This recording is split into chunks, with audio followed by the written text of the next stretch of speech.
Hellfire missiles fired at a Tic-Tac UFO? Ah, how about this? 9 times Earth militaries fired at or tried to fire at UFOs. How smart was that? We're going to get all into this. We're going to cover these incidents and other military scrambles where they chased UFOs, whatever they are. And we'll explore that topic and even get into some of the strange esoteric things and who they belong to. We'll talk about these things. Oh my gosh, guys. But we're going to start with the one that probably you've all seen.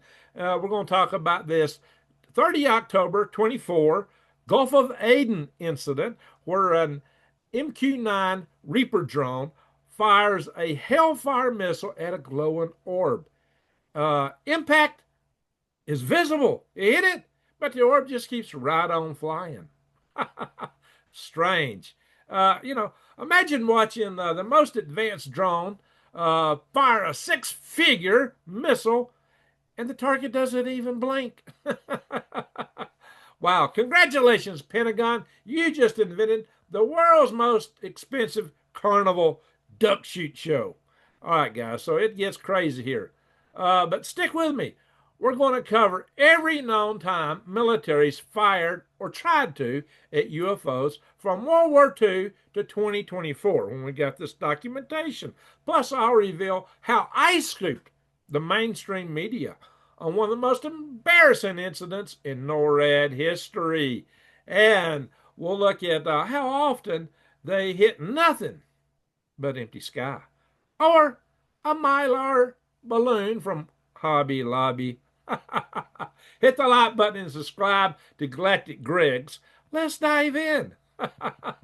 So we're going to start back with the Gulf of Aden incident. Like I said, I'm going to show you the video here in a little bit. But again, on 30 October 24, which the event took place, but it wasn't publicly shown until it was till 9 September 25.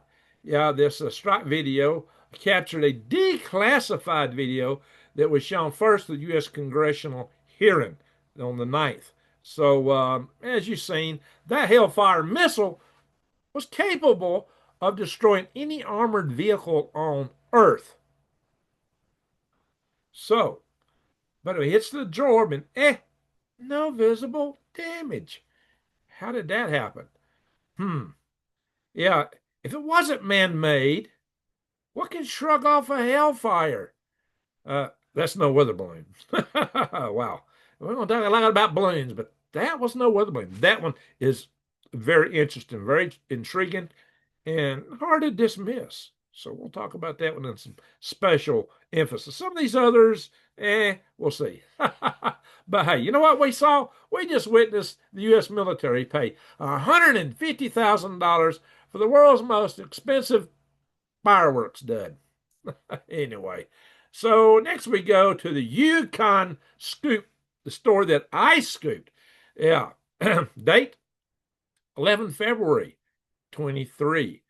Where? Yukon, Canada. So, U.S. Air Force F-22 shoots an unidentified, unknown object with an AIM-9 Sidewinder. NORAD declares victory. Canada thanks America. Wow, you saved us again. Usually not very thankful up there toward America these days. But anyway, hey, I scooped this story. I broke it first. That is quite likely in this case $100 Mylar balloon with a picosat from the Illinois Bottle Cap Brigade. I broke that story with that before anybody in any news media, YouTube, or anywhere. But how did I accomplish that? Because I've been in ballooning for a long time, launching rockets and balloons. And my longtime friend from the balloon community, he's a big insider, Bill Brown, a pioneer of the picosats themselves, he confirmed what got shot down when I called him on this. So, in fact, I got videos on this channel with me and Bill Brown, two or three at least.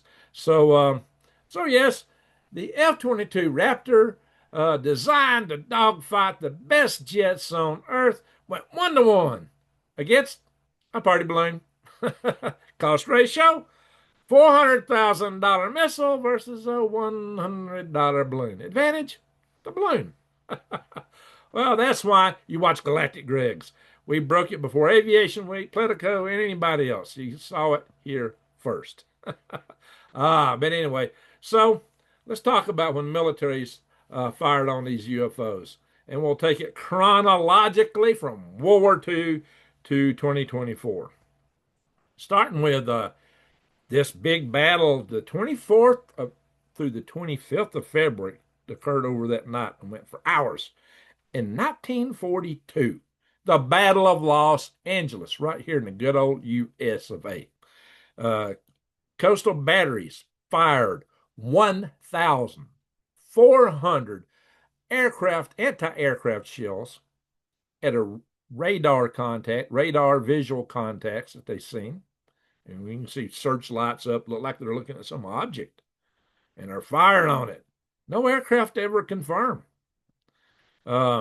City shaking. Skies lit up. But nothing ever fell except for all the ammo they fired.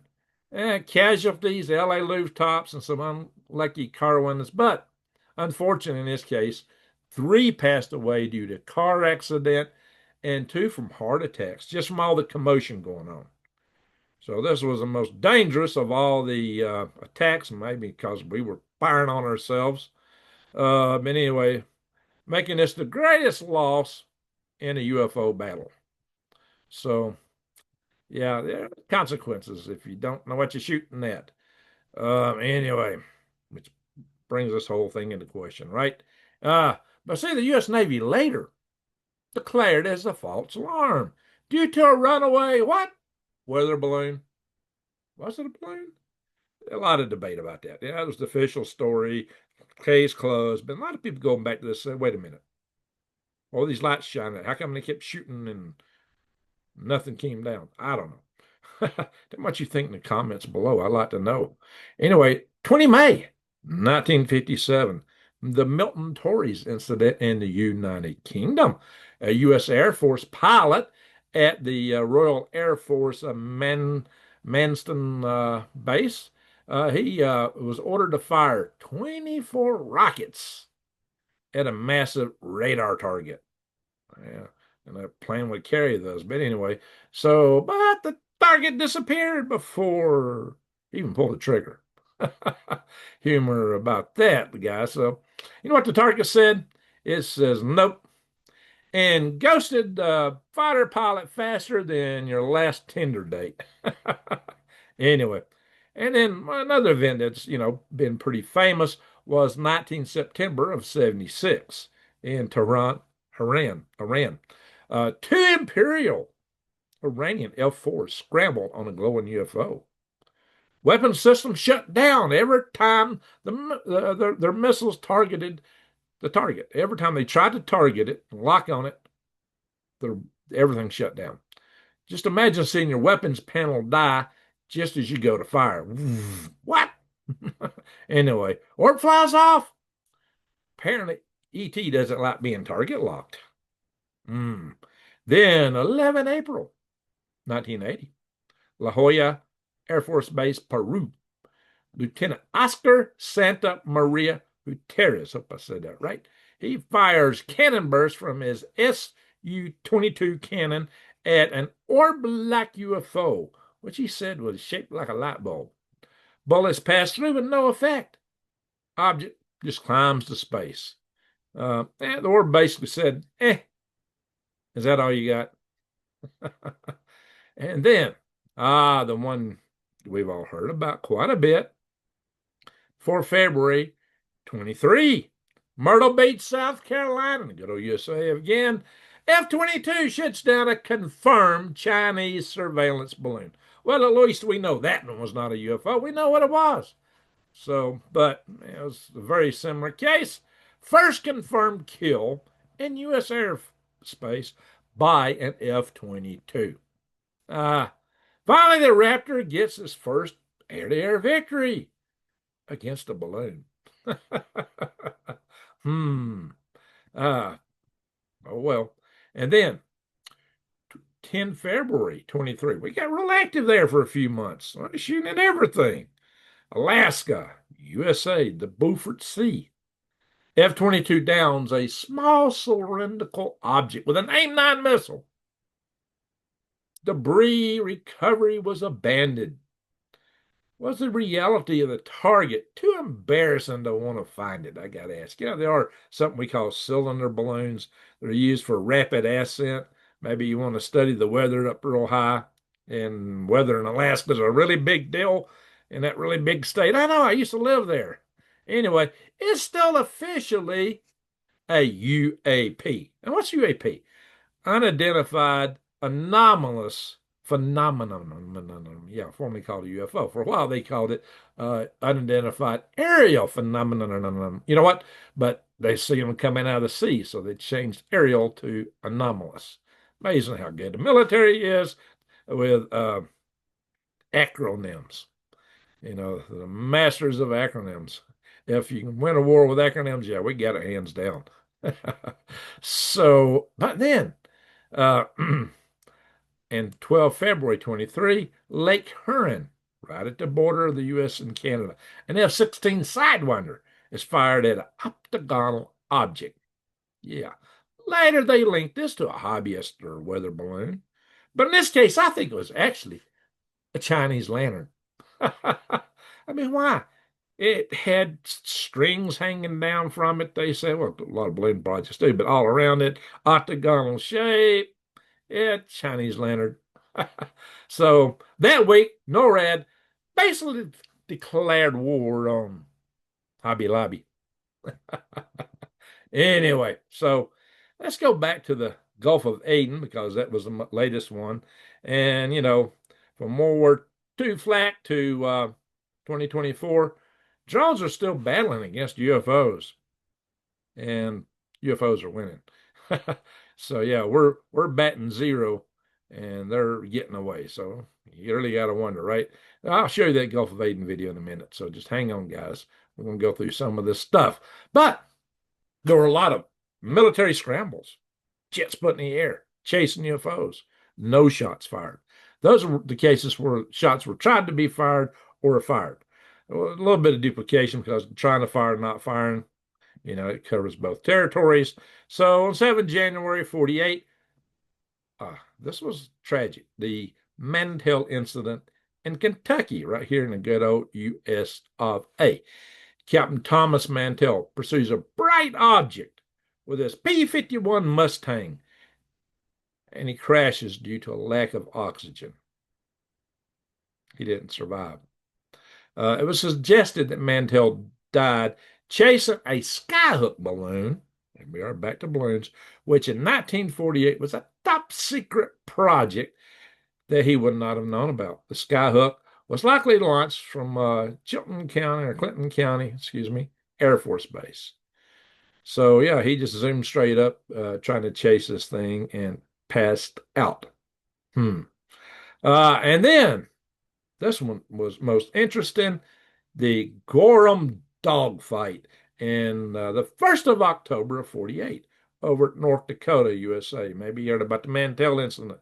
This guy at least survived, but another Mustang P-51 pilot, George F. Gorham, who was a veteran fighter pilot from World War II, flying at 350 to 400 miles an hour, the best a Mustang could do, chases a maneuvering light for 27 minutes, but it was too fast for him. Yeah, a maneuvering light. Yeah, he's described as 6 to 8 inches in diameter. You talk about a small crew. Anyway, maybe it was a drone before the drone's times. What was it? Or was he just chasing nothing?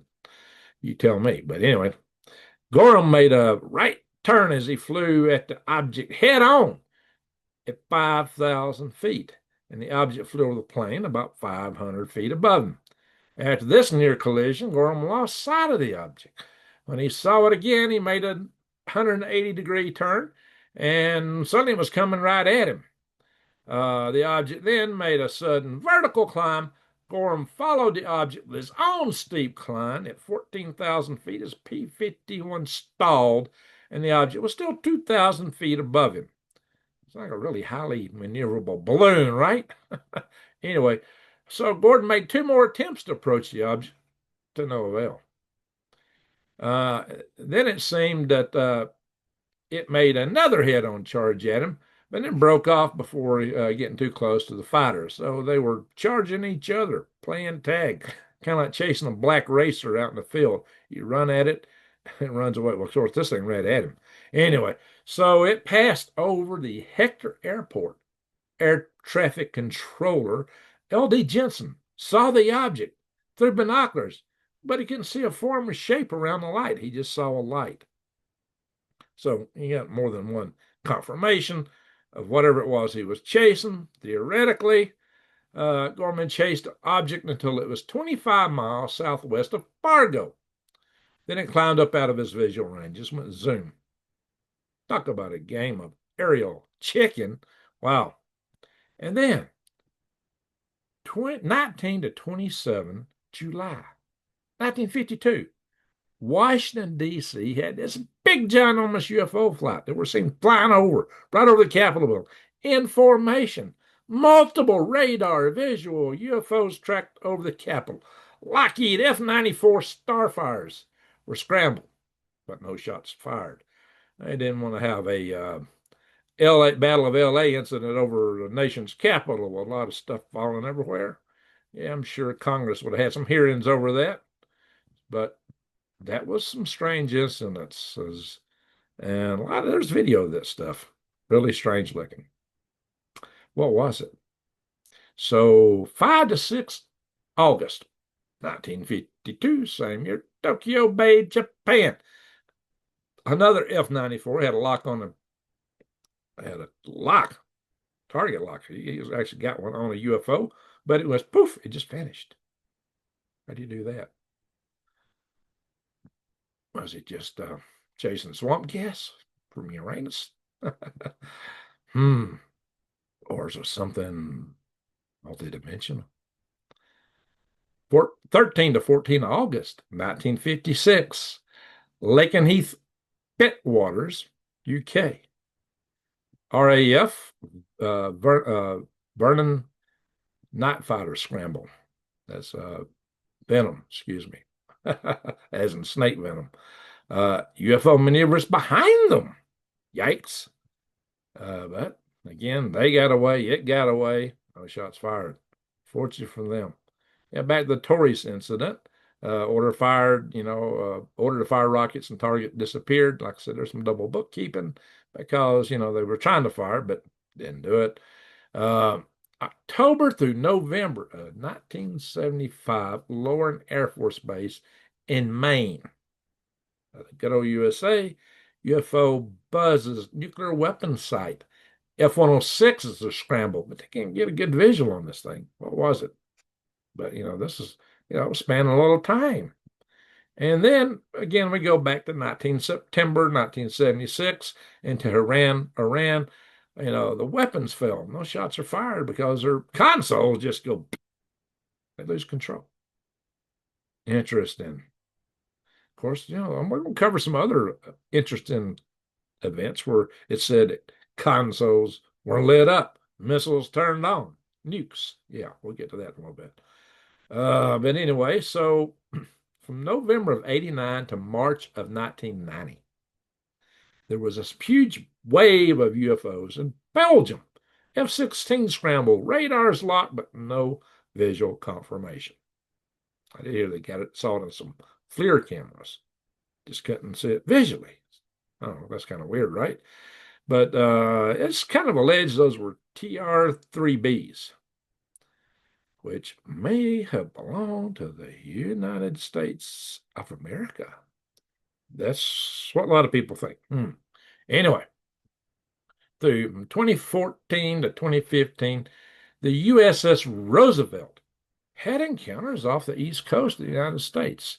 And these make up some more of your famous videos that you've probably seen. The U.S. naval pilots encounter the gimbal and the go fast UAPs, but no engagement. That gimbal thing was that thing. It looked kind of like, that one looked kind of like a flying saucer, and it kept doing this. Although I've done a video back way back then with somebody else or on this channel. And I said, it looks like your FLIR camera unit desaturating its internal gyros. So, we don't know if that thing was really gimbling or not. Go fast. I even tried to bust that because I'm saying, well, we don't know how fast that thing was really going because the airplane's traveling fast and they're looking at it against the water. Good questions about that. What was it? But anyway, so across the decades, hundreds of scrambles, millions in the fence spinning, UFOs are still undefeated champions of hide and seek. Anyway, so what I'm going to do here is I'm going to go in and show y'all some different articles and different perspectives. We're going to talk about what these might be. I'm going to show the video of the Hellfire missile hitting a Tic-Tac or some kind of glowing orb.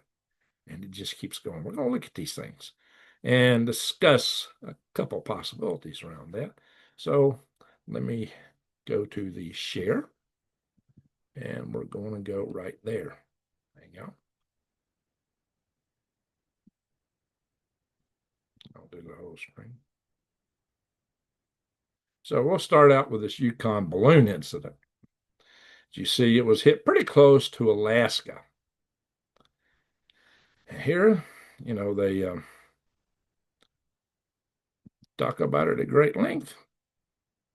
And at the end, they finally say, according to the Wall Street Journal, not Greg Allison, Green Greg, Galactic Greg's, the object appeared to be a small metallic balloon with a tethered payload. Well, I know exactly what it is and who it belonged to. Yeah, this went briefed to the United States Security Council, U.S. Senate Majority Leader back then, Chuck Schumer. Oh, yeah. And of course, this wasn't the end of them shooting down balloons. They had to go for some more, even after taking out a Hobby Lobby party balloon, right? So, and here's the video where I reported this first, guys. Identified Air Force shoots down party balloon. I'll show you a little bit right here. You'll see a scene of it. I've actually helped launch them. Yeah, I've actually helped launch them. I have.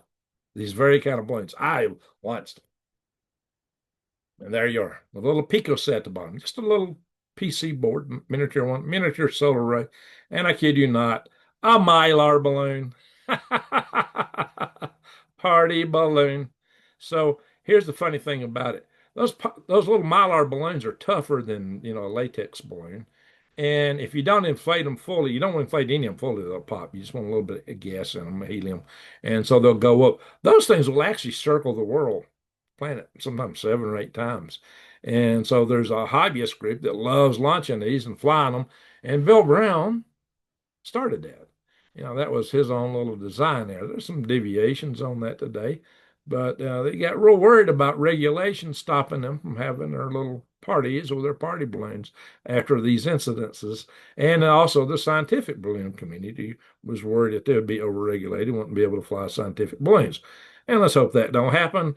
But, the Air Force got real trigger happy once they had let the Chinese balloon cross the entirety of the United States when they could have taken it down over the wilderness somewhere over Montana or even Alaska before that. They saw that one and tracked it for a while. Now, here's the one that is hard to explain. This one is something else, guys. Check this out. In the center, you see the glowing orb right here. So let's watch this thing. And there's actually 2 MQ-9s involved in this, one spotting and putting a laser on it to designate it. So they got good tracking, and another firing a Hellfire missile at it. And we're about to see the intercept here in a moment. That thing is going pretty fast over the water, or at least there we go, right here. There's a missile coming in. Boom. It hits it. Now what you see is the flight of the orb was deflected a little bit. A lot of kinetic energy there. You see what could be some pieces of it breaking off, but they follow the orb. They got the same momentum. They all stay up. Nothing's going down. The missile is also intact. It didn't blow up. It didn't explode. Is this like the console of the Iranian jets that was chasing the UFO? Maybe it was just shut off or it couldn't blow up. Why didn't it explode? It obviously hit something. And it was more than a balloon. It was pretty solid. whatever it was, and moving pretty fast. So, but it just goes on, just like that. Hang on, let's replay that part. Here it is, about to get hit.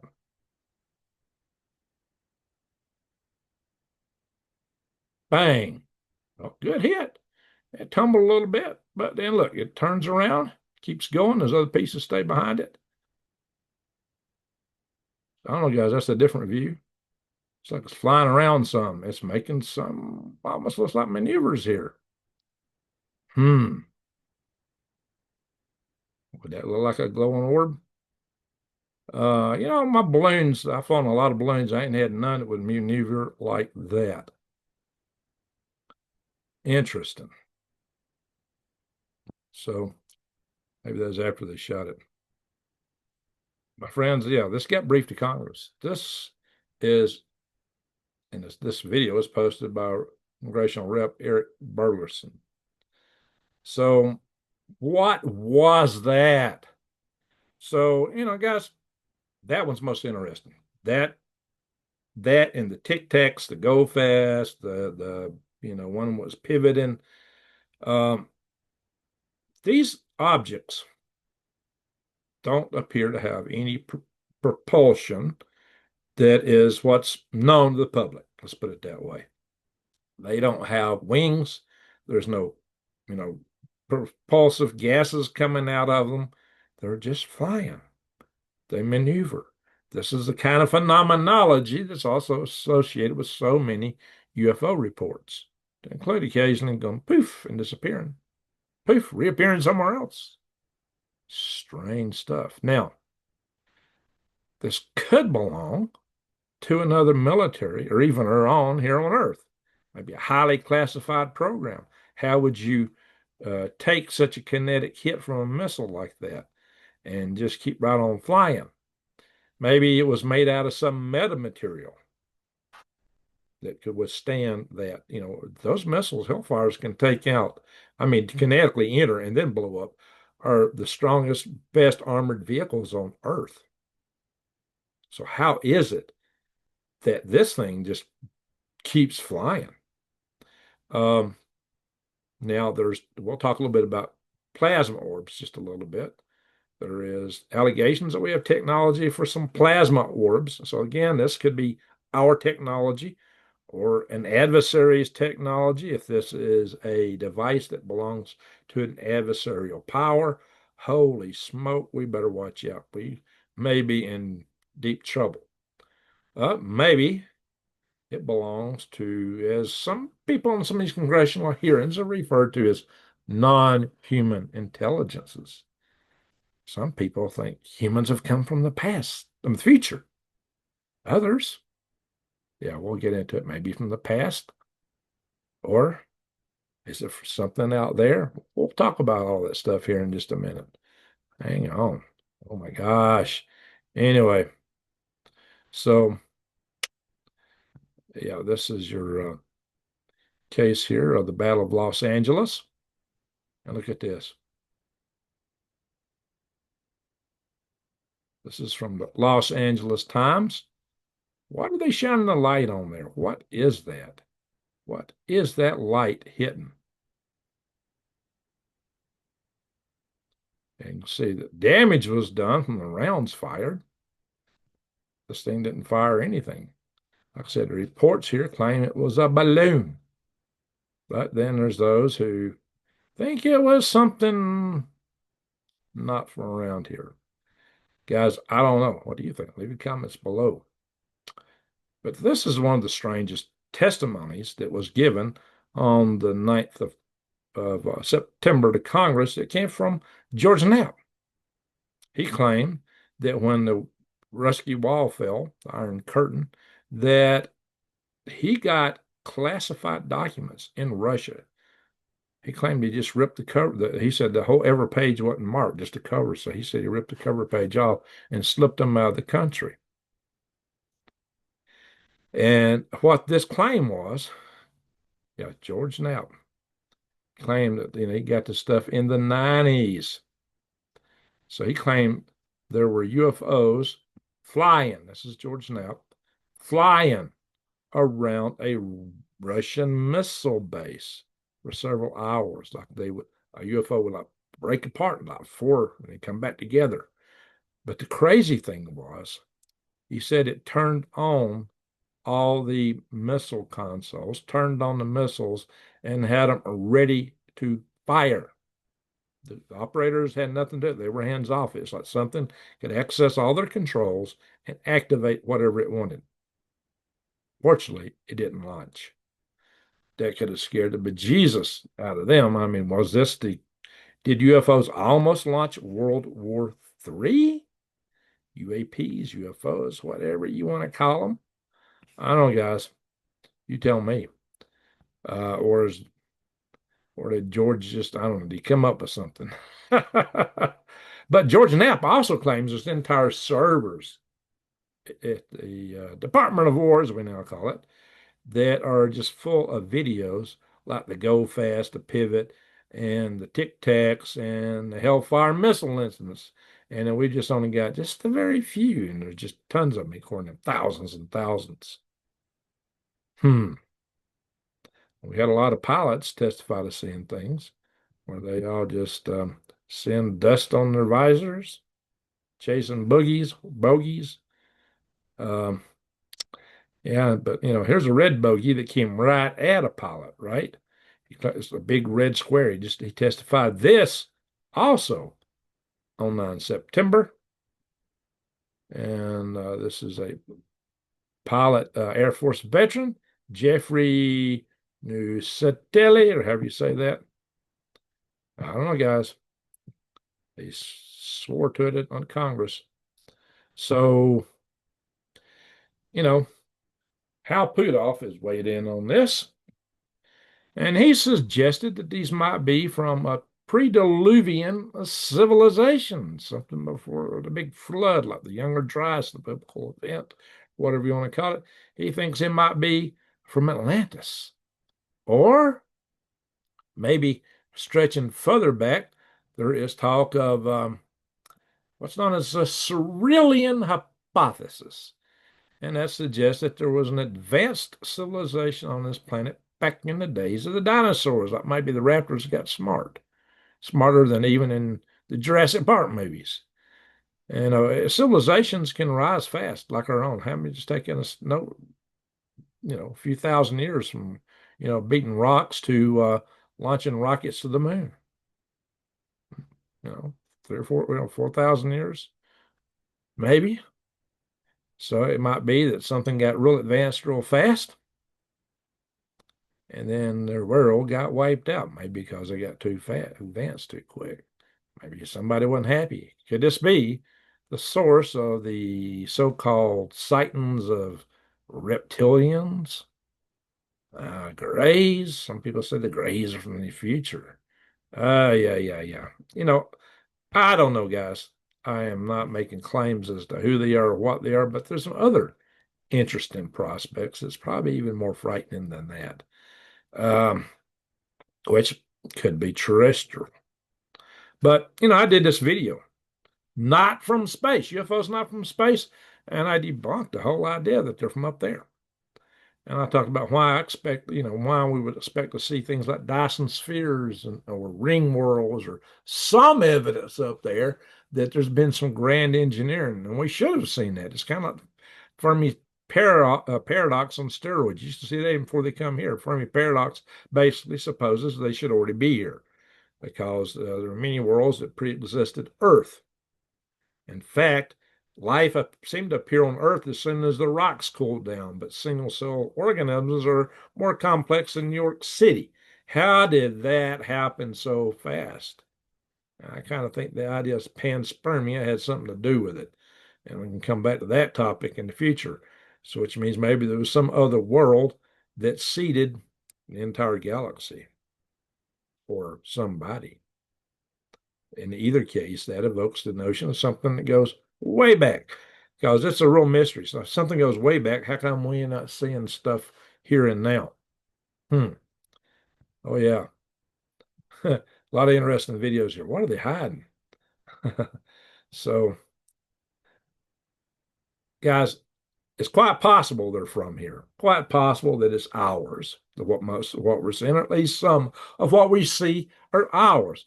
Because for about 100 years, people here on Earth, a little over 100 years now, people have been trying to invent this technology that I've been telling you about, the very technology we're talking about. People have had ideas. I think we can do this, and I think this is how to do it.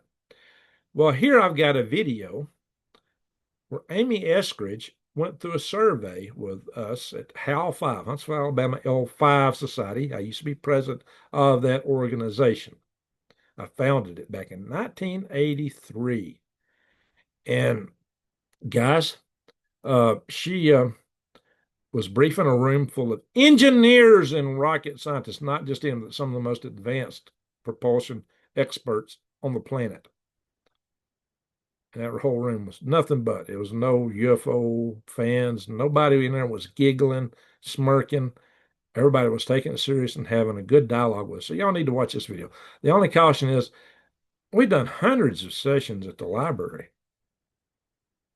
hundreds and hundreds. This was the only time that some reason the library, which is supposed to be quiet, especially in operational hours, had like jackhammers and construction going on in a room right next to us.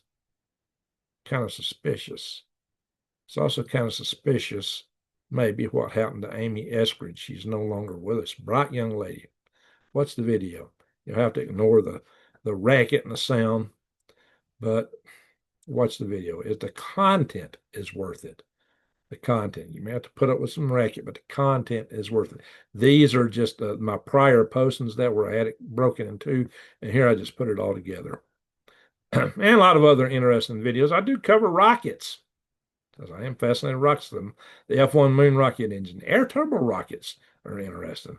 And, there's other stuff like fusion to warp drive, program at UAH, the University of Alabama in Huntsville, where they're actually researching fusion drives, a lot of warp drive too. Life found in space, a lot of different things I cover here. And big question is, why is Elon not driving a UFO? If we got this technology, why? Because it's too advanced and too dangerous to let them have it. But the Army has got something. This video right here is Army Anti-Gravity Black Program. Typically, if you're in this field, you go black or you start pushing daisies or you're made out to be a kook. And Ning Lee disappeared. Well, it turns out she went black and she worked for the Army for some time. Now, the kind of contract she went in with said that Dr. Ning Lee, if you don't know who I'm talking about, check this video out. It goes all into that.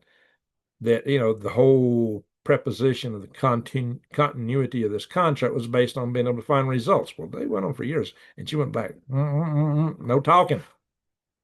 But just before it went black, she said they had a 12 kilowatt gravity beam of some type, gravity, anti-gravity. She was researching AC, alternating current gravity. And it started at UAH. And my friends, Tony Glenn Robinson, I'm probably going to get him on and interview him. He co-wrote a paper with her. And there's those that claim, hey, we got very advanced technology, even multidimensional, in our arsenal. Ashton Forbes, this channel here, is very successful now, and is predicated and based on this notion that, three orbs caused the flight MH370 to just go poof. Watch his channel. Don't take my word for it. He goes into it. He's going into physics and a lot of stuff here. Doing some interesting work. Plasma technology.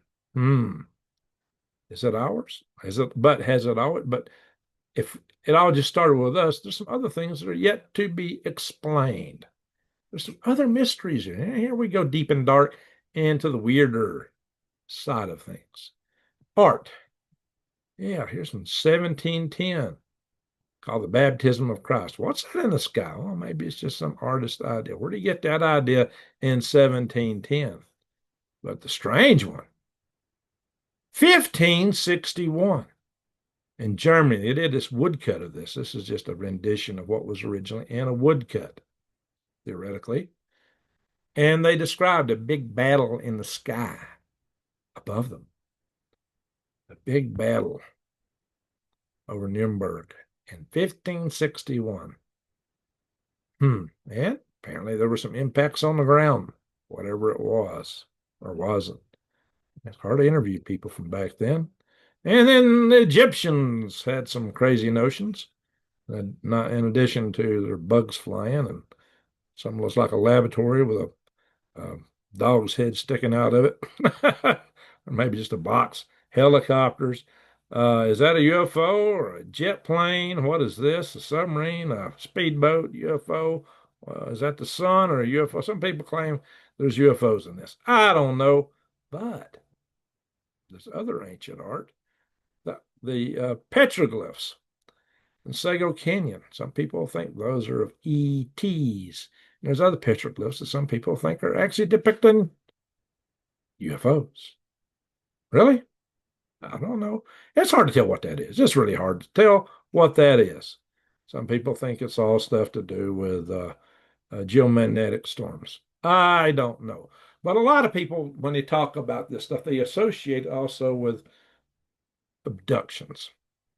The abduction phenomenology is very controversial, and it does have certain attributes to these occasions where people claim they're abducted. Some people claim it's sleep paralysis, and sometimes that sleep paralysis leaves marks on the people.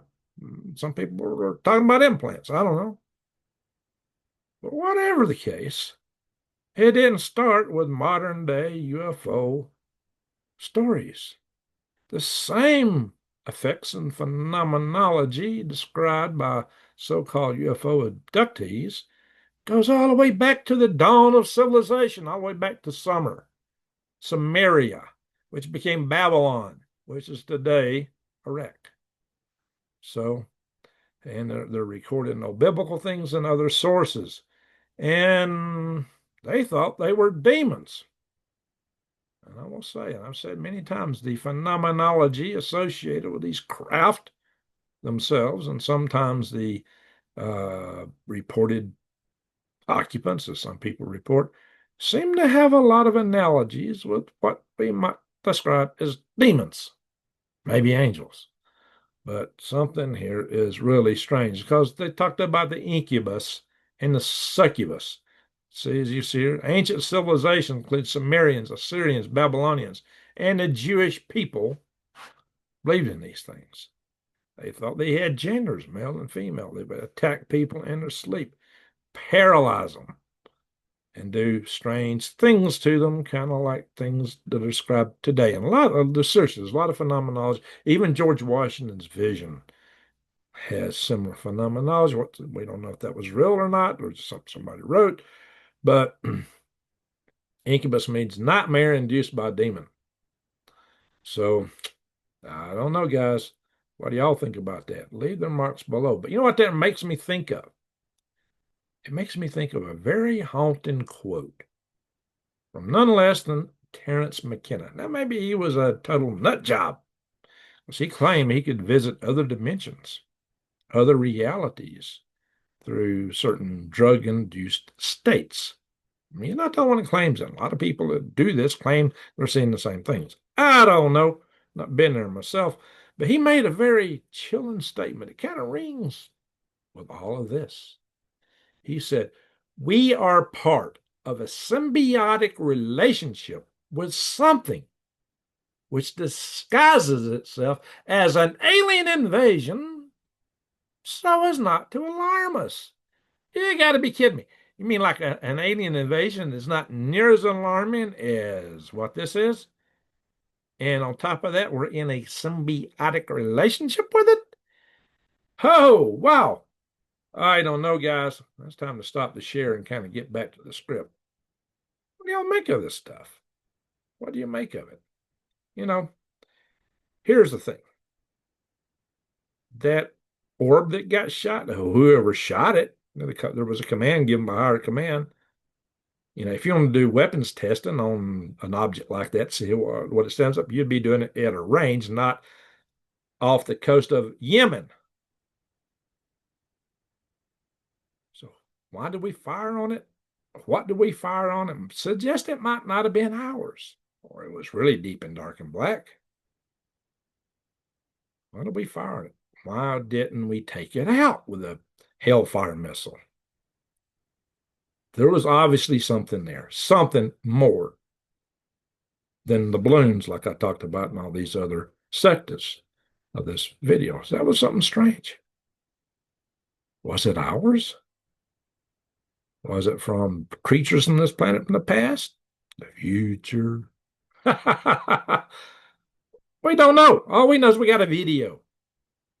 That's all we know. We got a video. Now we see candidates like the technologies that Amy was talking about, the technologies that Ashton Forbes is talking about. But what was it? If it belongs to another country, oh, we might be in trouble. If it's something that's been with us since the age of the Sumerians, maybe even before, what does it really mean? That's kind of icky, sticky, and yuck. Really? Symbiotic relationship with something that we can't even fathom? Hey, I don't know. That was Terrence McKenna. Whatever you want to make of that. But what if it was? On the off chance, what if I was wrong when I said UFOs are not from up there? What if I was wrong? Or even if there's a greater intelligence here on Earth. Us firing missiles, it's something that belongs to a greater intelligence than us. Something that has far more power and technology. It could probably wipe us out with a sneeze. And we've not just done this once, we've done it multiple times. And probably other times that aren't even reported. How smart is that? I mean, really? They might just decide to wipe us out. On one hand, maybe their technology is so good they can just ignore it. Some people think radars took down something that crashed in Roswell. That would seem to be radar might have at one time been effective. Ceti changed their propulsion so it wouldn't be resonant with our radars. Hey, I don't know. But of course, I got a good friend who was the head, he is still the head engineer at Aerostar, was Raven Balloon Company. We went out to sea together to launch rockets and balloons. And he says that was a military experiment. Point blank, it was one of their balloons. In the discussion. Well, that's what he really believes. Is that true? Guys, I don't know, but here's the thing. It's yeah, even if none of this was anything other than something of our own, the fact that we're so trigger happy and we shoot at it when it might be something far greater than us is a bit frightening. And if it is something far greater than us, that's still frightening. It'd be like some native with a spear, chucking a spear at somebody with a Maldus or machine gun M2 or maybe an M60, maybe a couple of them, or maybe a Warthog aircraft, with the or an Apache helicopter with the electric chain gun cannons, Gatling gun type cannons. Guys, you know,